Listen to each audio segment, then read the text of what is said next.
ایکزیوس کے مطابق ایران سے کشیدگی کے ابتدائی مرحلے میں اسرائیل نے متحدہ عرب امارات کو اپنا جدید فضائی دفاعی نظام آئرن ڈوم فراہم کیا اور اسے چلانے کے لیے فوجی اہلکار بھی بھیجے۔ اسرائیلی حکام کے مطابق وزیراعظم بنیامین نیتنیاہو نے اماراتی صدر محمد بن زائد ال نہیان سے گفتگو کے بعد یہ اقدام اٹھایا۔ یہ پہلا موقع تھا کہ اسرائیل نے یہ نظام کسی دوسرے ملک کو دیا اور امریکہ اور اسرائیل کے بعد امارات تیسرا ملک بنا جہاں یہ استعمال ہوا۔ رپورٹ کے مطابق اسرائیلی فضائیہ نے جنوبی ایران میں کم فاصلے تک مار کرنے والے میزائلوں کو بھی نشانہ بنایا تاکہ وہ خلیجی ممالک تک نہ پہنچ سکیں۔ حکام کا کہنا ہے کہ اس دفاعی نظام نے درجنوں ایرانی میزائل حملوں کو ناکام بنایا۔ امریکہ اور ایران کے درمیان بڑھتی کشیدگی کے باعث عالمی منڈی میں تیل کی قیمتوں میں اضافہ ریکارڈ کیا گیا ہے۔ سنگاپور میں موصولہ اطلاعات کے مطابق خام تیل کی قیمتوں میں 2% سے زائد اضافہ ہوا۔ برطانوی خام تیل کی فی بیرل قیمت بڑھ کر $107.55 ہو گئی، جبکہ امریکی خام تیل کی فی بیرل قیمت $96.42 تک پہنچ گئی ہے۔ ایران کے شمال مغربی شہر اردبیل میں شہریوں کا امریکہ اور اسرائیل کی مبینہ جارحیت کے خلاف شدید احتجاج۔ مظاہرین نے اپنی حکومت کے حق میں حمایت کا اظہار کرتے ہوئے قومی یکجہتی کا پیغام دیا۔ شہریوں نے خطے میں بڑھتی کشیدگی پر غم و غصے کا اظہار کیا اور بیرونی دباؤ کے خلاف متحد رہنے کا اعلان کیا۔ ایران میں حالیہ صورتحال کے باعث مختلف شہروں میں عوامی رد عمل سامنے آ رہا ہے۔ امریکی سینٹرل کمانڈ نے دعویٰ کیا کہ ایرانی بندرگاہوں کے خلاف ناکہ بندی جاری ہے۔ امریکی سینٹ کام کے مطابق امریکی افواج ایرانی پانیوں میں جہازوں کی آمد و رفت روکنے کے لیے کارروائیاں کر رہی ہیں۔ بیان میں کہا گیا کہ اب تک 38 جہازوں کو راستہ تبدیل کرنے یا واپس بندرگاہ لوٹنے کی ہدایت کی گئی ہے۔ امریکی حکام کے مطابق یہ اقدامات سمندری نقل و حمل کی نگرانی کے تحت کیے جا رہے ہیں۔ آبنائے ہرمز میں آج کسی پرتشدد واقعے کی اطلاع موصول نہیں ہوئی، تاہم سیکیورٹی صورتحال تاحال غیر یقینی اور کشیدہ ہے۔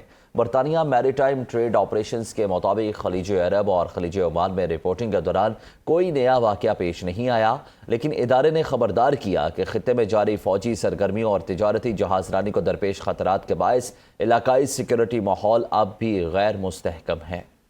اردن کے شاہ عبداللہ کا ایران امریکہ ڈیل میں عرب ممالک کے تحفظ کی ضمانت کو شامل کرنے کا مطالبہ۔ کویتی وزیر خارجہ نے اردن کے دارالحکومت میں عمان میں اردن کے بادشاہ شاہ عبداللہ دوم سے ملاقات کی۔ اردن شاہی دیوان کے مطابق ملاقات میں اردن اور کویت کے درمیان تعلقات مزید مضبوط کرنے پر اتفاق کیا گیا۔ خطے میں کشیدگی کم کرنے کے لیے مشترکہ عرب کوششوں کو تیز کرنے پر گفتگو کی گئی۔ کویتی وزیر خارجہ نے گفتگو میں شاہ عبداللہ کا کہنا تھا کہ خلیج کی سلامتی خطے اور دنیا کی سلامتی اور استحکام کے لیے بنیادی حیثیت رکھتی ہے۔ ایران امریکہ ڈیل میں عرب ممالک کے تحفظ کی ضمانت شامل ہونی چاہیے۔ یو اے ای کی وزیر خارجہ کا امریکی ہم منصب سے رابطہ، مشرق وسطیٰ کی صورتحال پر گفتگو۔ یو اے ای کے وزیر خارجہ عبداللہ بن زائد کی امریکی وزیر خارجہ مارکو روبیو سے ٹیلی فونک گفتگو ہوئی۔ دونوں رہنماؤں نے ایرانی میزائل حملوں کے خطے اور عالمی امن پر اثرات کا جائزہ لیا۔ یو اے ای نے امریکی حمایت اور یکجہتی پر اظہار تشکر کیا۔ رہنماؤں نے خطے میں پائیدار امن اور استحکام کے لیے مشترکہ اقدامات پر تبادلہ خیال کیا۔ قطر کے وزیر اعظم شیخ محمد بن عبد الرحمن بن جاسم الثانی نے سعودی وزیر خارجہ شہزادہ فیصل بن فرحان بن عبداللہ آل سعود سے ٹیلی فونک رابطہ کر کے امریکہ، ایران اور خطے کی مجموعی صورتحال پر تبادلہ خیال کیا۔ قطری میڈیا کے مطابق دونوں رہنماؤں نے جنگ بندی اور ممکنہ طور پر دوبارہ کشیدگی بڑھنے کے خدشات پر تشویش کا اظہار کرتے ہوئے خطے میں امن و استحکام کے فروغ کے لیے جاری سفارتی کوششوں کا جائزہ لیا۔ بیان میں کہا گیا کہ فریقین نے کشیدگی میں کمی اور سیکیورٹی کو مستحکم بنانے کے لیے عملی اقدامات پر زور دیا۔ اس بات پر بھی زور دیا کہ تمام متعلقہ فریق ثالثی کی کوششوں کا مثبت جواب دیں گے تاکہ بحران کی بنیادی وجوہات کی راہ ہموار ہو سکے۔ ایکزیوس کے مطابق ایران سے کشیدگی کے ابتدائی مرحلے میں اسرائیل نے متحدہ عرب امارات کو اپنا جدید فضائی دفاعی نظام آئرن ڈوم فراہم کیا اور اسے چلانے کے لیے فوجی اہلکار بھی بھیجے۔